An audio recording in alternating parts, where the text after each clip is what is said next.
وہ قرۃ عینی بکا یا رسول اللہ، دیکھیے قرۃ تابش کو جب اللہ اکبر مؤذن کہے، مؤذن جب اذان دے کر کے اللہ اکبر کہے تو آپ بھی اس کو اللہ اکبر کہو، وہ جب کہے اشہد ان لا الہ الا اللہ اشہد ان لا الہ الا اللہ آپ بھی جواب دو، لیکن جب وہ کہے اشہد ان محمد رسول اللہ تو پہلے تشہد میں آپ کو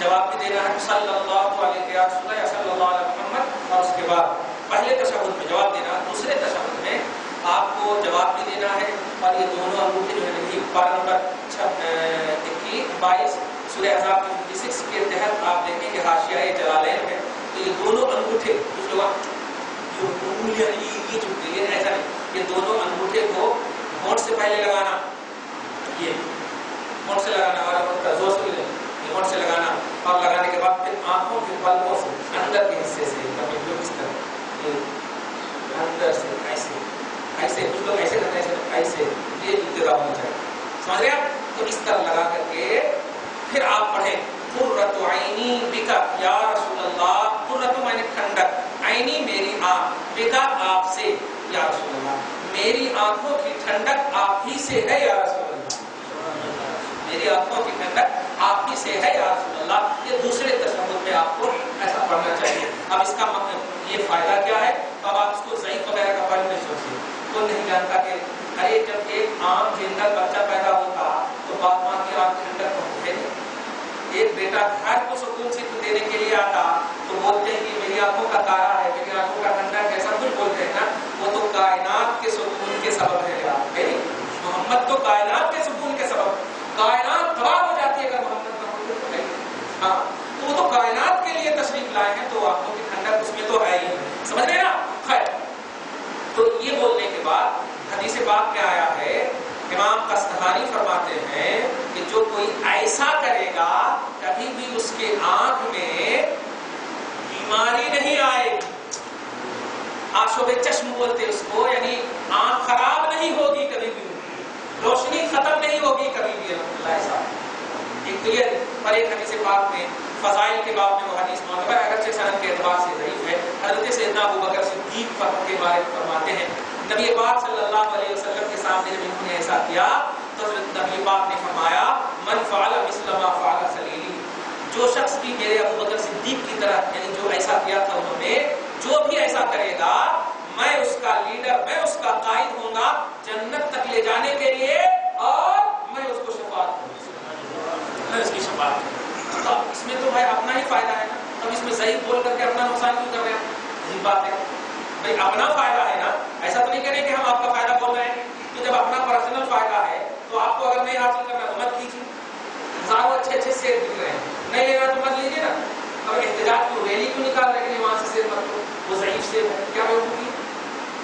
ہر اچھی چیز کو اگر آپ کے لیے پرسنل فائدہ دے تو آپ اس کو حاصل کیجیے، تو ایسے ہی ہم چنتے ہیں، ہماری آنکھوں پر ٹھنڈک پہنچتی ہے، آپ کو نہیں چننا ہے مت چنیے، لیکن آپ مجھے چننے سے روک نہیں سکتے، اس لیے کہ یہ میرا فائدہ ہے، سمجھ رہے ہیں آپ؟ یہ میرا فائدہ، اس لیے کسی بھی طبقے کو یہ حق حاصل نہیں ہے کہ انگوٹھا چومنے کے وقت جو ہے کوئی فتوا لگائے، کیونکہ ہم اور بھی بہت ساری چیزیں چومتے ہیں، حجر اسود اللہ نہیں ہے چومتے، میرا بچہ اللہ نہیں ہے چومتے، ہماری بیوی اللہ نہیں ہے چومتے، ہماری ماں اللہ نہیں ہے قدم چومتے، تو چومنے کی بہت ساری صورتیں ہیں اور اللہ نہیں ہے، سمجھ رہے نا؟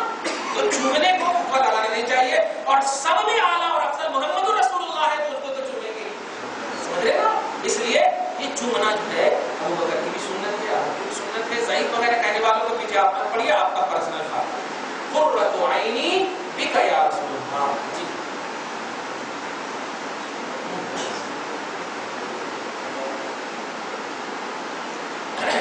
عشاء کی نماز اگر چھوٹ جائے اور آپ وقت تک نہ ادا کر سکیں تو قضا کا پڑے، وقت تک کا مطلب فجر کی نماز سے پہلے تک، ابھی جا کر کے 5 بج کر کے 58 منٹ تک ہے انتہائی فجر، 2 منٹ کم 6 بجے، ابھی آج کی تاریخ کے حساب سے 5:58 ہے آپ کی منٹ، اس سے پہلے تک آپ کو عشاء ادا کر لینا، اس سے پہلے کا مطلب 5 میں شروع ہوتا ہے تو 5 سے پہلے تک آپ کو ادا کر لینا عشاء کی، اگر نہیں ادا کر سکے چھوٹ گئی تو آپ کو قضا کیا کیا کرنا ہے؟ 4 رکعت فرض ادا کرنا اور 3 رکعت واجب الفطر، یہ واجب الفطر کی بھی قضا کرنی ہے اور فرض نماز کی بھی قضا کرنی ہے. دیگر نماز اگر قضا ہو جائے تو صرف آپ کو فرض کی قضا کرنی ہے، لیکن عشاء قضا ہو جائے تو واجب الفطر کی بھی قضا کرنی ہے کیونکہ وہ واجب ہے. ہاں ہاں ہاں تب تو آپ کو قضا کرنا ہی ہے. کیوں؟ اس لیے کہ فرض نماز لٹکی ہوئی ہوتی ہے جب تک کہ واجب الفطر نہ ادا کریں. واجب الفطر بولے تو عشاء کی نماز کی کنجی ہے، وہ کھلتی ہی نہیں جب تک کھولیں گے نہیں. ہاں تو اس کی قضا ہے. یعنی آپ کہہ رہے ہیں کہ اگر ایسے انفرادی طور پر صرف واجب الفطر قضا ہو گئی کسی وجہ سے نہیں پڑھ سکے تو کیا کرنا؟ پھر اس کی قضا کرنا.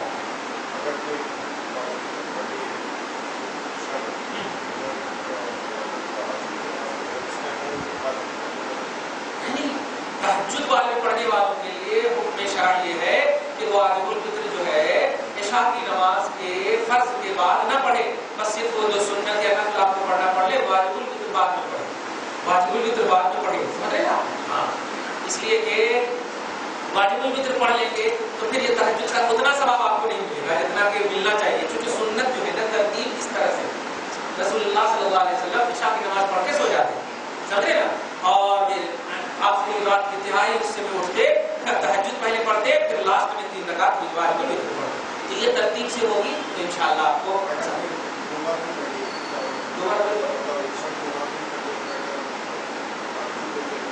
نہیں پڑھنا چاہیے، ایکسٹرا نہیں کرنا چاہیے اس کو. واجب الفطر جو ایک مرتبہ پڑھ لیے تو پڑھ لیے الحمدللہ. 2 مرتبہ 4 نماز پڑھی تو کیسے ہوتا؟ 2 مرتبہ اتنی نماز پڑھی تو کیسے ہوتا؟ ایسا نہیں، تو مذاق ہوتا ہے. لیکن اگر آپ پڑھنا ہی چاہتے ہیں، اللہ کی عبادت ہی کرنا چاہتے ہیں تو جو کنڈیشن ہے اس کے حساب سے کیجیے. واجب الفطر اللہ کی طرف سے ہے اور تہجد جو ہے یہ آپ کے اختیار میں. اسی لیے تو 2 رکعت 4 رکعت 6 رکعت 8 رکعت 2 رکعت بھی پڑھے تو آپ کو تہجد کا ثواب ملتا ہے. اگر نیت سے پڑھے 4 بھی پڑھے تو زیادہ سے زیادہ 8 رکعت، زیادہ سے زیادہ 8 رکعت. لیکن اگر کوئی 12 رکعت پڑھے تو کیونکہ یہ انکنڈیشن، اس میں کوئی آپ کو کنڈیشن نہیں، واجب و فرض نہیں. تہجد امت محمدی پر نفل ہے ایکسٹرا، لیکن واجب الفطر تو ایک دم واجب ہے ان کے اوپر نا. اس لیے اس میں آپ کو آگے پیچھے نہیں کرنا چاہیے، اس میں زیادتی اور کمی نہیں ہونی چاہیے. آپ تہجد وغیرہ میں آپ آگے پیچھے اگر ہو گئی کسی دن تو ہو جائے تو چلے. ظہر کی نماز چھوڑ گئی تو عصر کا مغرب کے بیچ میں نماز قضا نہیں پڑھنا اس سے صحیح بات نہیں. عصر اور مغرب کے بیچ میں نماز قضا نہیں کرنے کا مطلب یہ ہے کہ ایسے وقت میں نہیں پڑھنا کہ مغروب وقت آ جائے. عصر کی نماز فرض کیجیے کہ 5 بجے ہم پڑھ لیں اور عشاء ابھی مغرب کی نماز 6 بجے تو 1 گھنٹہ پاپڑ دینا کیا نہیں. مطلب یہ کہ 6 بجے سے پہلے 5:50 میں شروع نہیں کرنا تو مغروب وقت آنے کا امکان رہتا ہے. سمجھے نا؟ اینڈنگ کے وقت نہیں پڑھنا، غروب آفتاب کے وقت نہیں پڑھنا. لیکن ابھی عصر کا وقت تو ابھی آپ پڑھے گی، ابھی پڑھے گی. ارے کبھی کبھی تو ایسا بھی ہوتا ہے نا کہ ٹائم 5:05 ہے، امام صاحب دیر کر دیے تو کبھی 5:15 میں بھی جماعت کھڑی ہوتی ہے کہ نہیں. تو یہ جو 10 منٹ آگے ہوا تو یہ آپ کا ٹائم ہے. حقیقت میں ٹائم وہ ابتدا اور انتہا کا لحاظ سمجھ رہے نا. جیسے ابھی کیا تھا 5:05 میں فجر کی ابتدا ہو رہی ہے اور 5:58 میں فجر کی انتہا ہو رہی ہے. اس کا مطلب اتنا ٹائم ہے. تو اگر کسی مسجد میں 5:10 میں جماعت ہو گئی تو اس کا کیا مطلب؟ نماز ہو گئی نہیں. ابھی ٹائم ہے، جو نہیں پڑھے ہیں پڑھ لے سکتے. سمجھ رہے نا؟ تو ایسے ہی عصر سے مغرب تک کے درمیان جو اینڈنگ کا ٹائم ہے وہ ابھی پورا عصر کا ٹائم، پورا عصر کا ٹائم مطلب نماز کا ٹائم، وہ مکروہ ٹائم نہیں ہے. تو جس نماز سے آپ کو روکا گیا ہے وہ نماز مکروہ وقت میں آپ نہیں پڑھنا، لیکن جو آپ پر قرض ہے وہ تو آپ پڑھ سکتے ہیں کیونکہ وقت موجود. آگے سمجھ لو.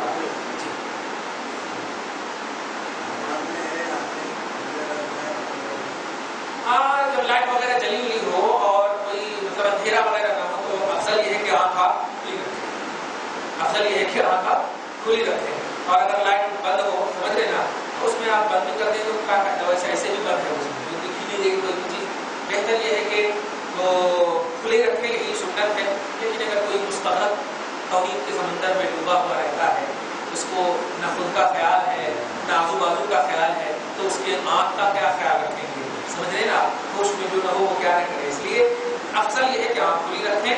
اس کی ایک وجہ اور بھی ہے کہ اگر کوئی تکلیف دینے والا جانور آپ کے پاس آ جائے، ایزا دینے والی کوئی پرندے آ جائے، کچھ تکلیف کسی سانپ ہے کچھ چوہے نہیں اگر چیزیں آ جائیں تو حکم یہ ہے کہ آپ اس کو پہلے مار دیں. نماز توڑنے کا کیوں نہ آپ کو موقع مل جائے تو نماز توڑ کر مارنے لیے کہ تکلیف دینے والے جانور کو تکلیف دینے سے پہلے مارنے کا حکم ہے. جان رہے گی تب نہ آپ نماز پڑھیں گے. ہاں تو آنکھ کھلی رہے گی تب نہ آپ بچھو کو دیکھیں گے. اس لیے موذی جانور کے دیکھنے کے لیے اللہ کے رسول صلی اللہ علیہ وسلم سے یہ ثابت ہے کہ آنکھ کھول کر کے. اور اسی لیے نا ایک اور بات امتیو میرے کو دیکھ کر نماز پڑھنا, ایسی نماز پڑھنا جیسا کہ تم نے مجھے دیکھا ہے. اور دیکھنے کا تعلق آنکھ سے ہے نا, اور آنکھ کھلی رہے گی تب نہ دیکھیں گے. سمجھے نا, اس لیے آنکھ کھلائی رکھنا افضل.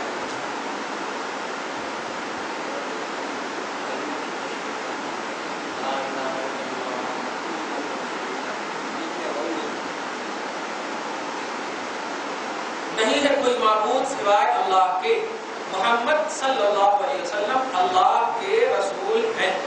بس یہ اس کا ٹرانسلیشن ہے. اب پاک کیوں نہیں ہے تو اب اس کا جواب دیجیے کہ اللہ پاک ہے اپنے نام کے ساتھ اپنے حبیب کو اس طرح جڑا ہوا دیکھنا چاہتا ہے کہ کوئی لفظ یا کوئی الفابیٹ بھی آڑے نہ آنا. محبوب کو اپنے ساتھ دیکھنا چاہتا ہے, لفظی طور پر بھی معنوی طور پر بھی.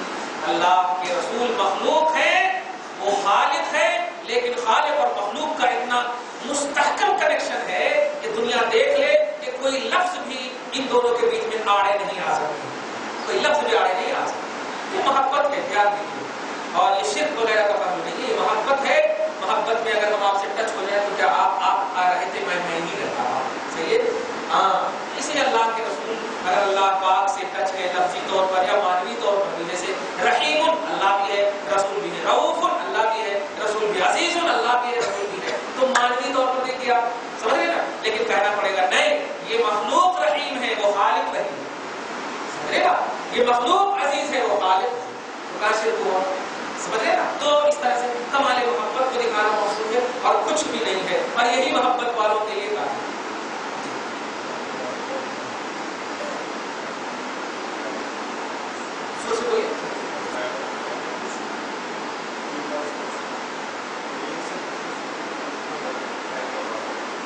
بعض روایتوں میں ہے 40 برس تک رہیں گے, بعض روایت میں 40,000 برس تک رہیں گے.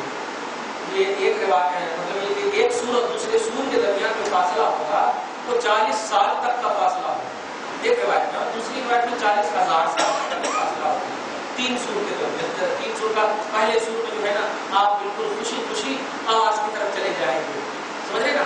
دوسرے سور کے درمیان جو ہے نا ایک دم اتنا زور سے کچھ تکلیف ہوگی کہ ایک کان پڑ جائے گا. تیسرے سور میں تو بڑھ ہی جائے گا. تو اب تو یوں سمجھیے کہ جیسے عام زبان میں کہہ تو سانپ مارنے کے لیے جو ہے نا بینگ بجاتے ہیں نا, تو پہلے بینگ بجاتے ہیں آنے کے واسطے ہے نا, دوسرا بینگ بجاتے مارنے کے واسطے, مگر کر دینے کے واسطے. تو ایسے ہی سود پھونکا جائے گا, وہ آپ کو اٹریکٹ کرنے کے لیے آپ کے کان کی طرف سے آواز جائے گی, آپ مدہوش ہو جائیں گے. اور وہ ایسے میں مدہوش رہیں گے 40 برس تک مدہوش. دوسرا سود پھونکا جائے گا, کان پھٹ جائے گی, مدہوش رہیں گے. تیسرے سود میں آپ کو مطلب سب لوگ یہاں تک کہ سود پھونکنے والے بھی انتقال ہو جائیں گے, سب انتقال.